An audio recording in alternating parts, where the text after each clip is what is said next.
যে আমরা এখানে আসছি, যার জন্য আমাদের এতটাই মন খারাপ ছিল। আমার মেয়েটাকে নিয়ে আমরা অনেক টেনশনে ছিলাম।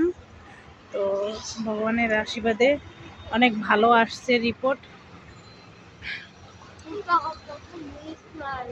ডাক্তার যেটা ভাবছিল সেটা নয়, আর আমরা অনেক টেনশনে ছিলাম।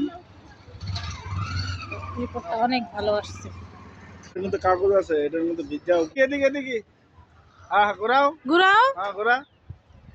আমরা ডাক্তার দেখাই এখানে বসছি, বাচ্চা কিছু খেয়ে নিচ্ছে।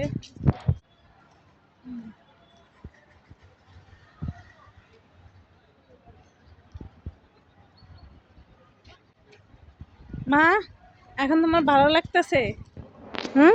খুশির খবর না আমাদের? এখন এতদিন আমরা টেনশনে ছিলাম। হ্যাঁ, রিপোর্ট ভালো আসছে রিয়াতি। অনেক টেনশনে ছিলাম না ঋষিকেশ? আমরা বোনের কি টেস্ট দিছিল জানি, বলো তো? হ্যাঁ, ব্লাড ক্যান্সারের না? রিপোর্ট অনেক ভালো, ওটা কোনো সমস্যা নাই। টেনশন মুক্ত এখন, নাওয়া খাওয়া আমাদেরকে আর ছিল না, খাওয়া ঘুম। অনেক টেনশনে ছিলাম, বোঝেন তো বাচ্চা যদি রিপোর্ট মানে এরকম একটা টেস্ট দেয় যদি কেমন লাগে।